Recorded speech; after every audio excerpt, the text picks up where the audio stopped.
me today on NYSE Floor Talk is Barry Padgett. He is CEO at Amperity. Barry, it's great to have you here. Thanks for joining me on Floor Talk today. Thanks for having me.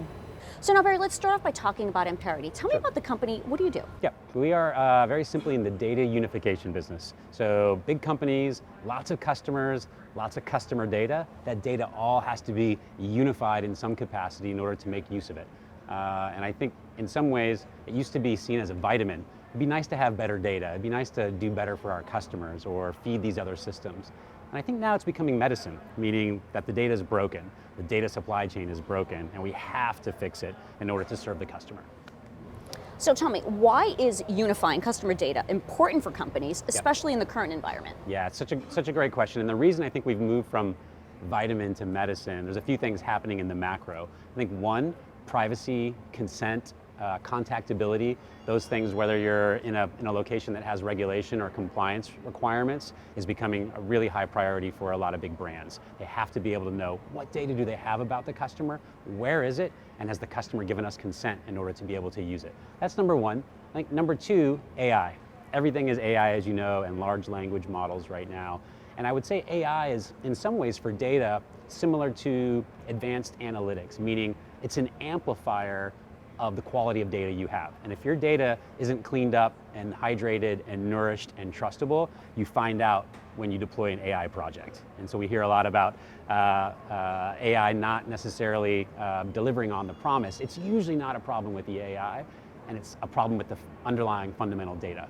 And then the last thing I would say is, you may have heard about the cookie going away. Google finally deprecating the cookie this year, which is the way that most companies have tracked us as consumers around the internet for the last couple of decades. And so with that going away, most brands are now having to use their own data in order to be able to extend the relationships, retain existing customers, acquire new ones, and they can't be reliant on third-party data and these cookies tracking us around the internet. And so those macro trends are driving big companies to go figure out, how do I unify the data?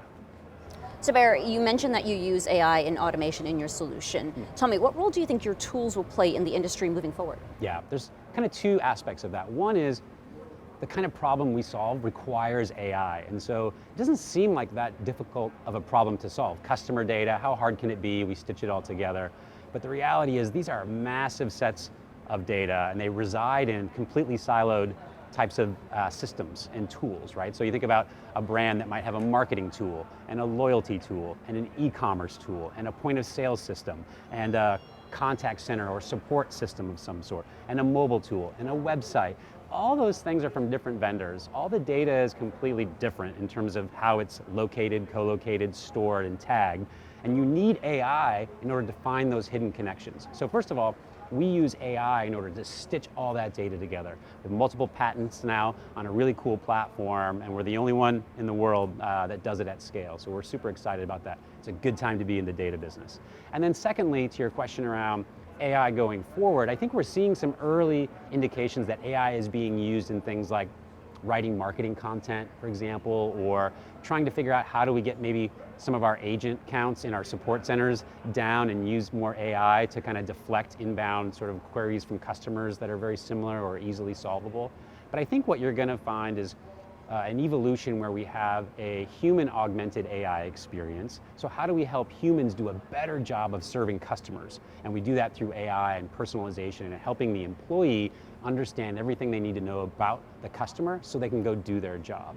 And then I think there's a second step where we'll find ways to actually use AI to directly interface with the customer. But I think we have to hopscotch our way there, as opposed to maybe what we thought of a year ago when AI burst onto the scene, which is like AI for everything, AI for everyone. And I think we're kind of learning that it's going to be a hopscotch process to get to the end result.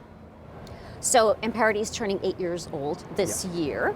Talk to me about the company's success and plans for continued growth. Yeah, so we were in stealth mode for a couple of years, trying to commercialize some research out of the University of Washington that essentially deals with these huge data sets at scale. So we've been out in the wild now after successfully building that for about 5 years. And you can imagine this is a ubiquitous problem. If you have customers, you probably have a customer data problem. So everyone from Alaska Airlines to the Met here in New York to Airstream trailers to Macy's to Home Depot to Patagonia to General Motors to T-Mobile, all customers of Amperity, all solving this fundamental problem of stitching together the data. So for us, we're excited about being right back here in a couple of years and ringing that bell and taking the company public. We're a high growth company that is able to kind of master our own destiny financially. We're a cash flow break-even company that's growing at north of 30%, on track for 100 million in revenues this year. And so we're really, really excited about what's going on around us and how it's focusing the customer to go finally fix this problem. Barry, fantastic to have you on Floor Talk. Thanks for joining me today, and I look forward to having you back in less than 2 years. Can't wait.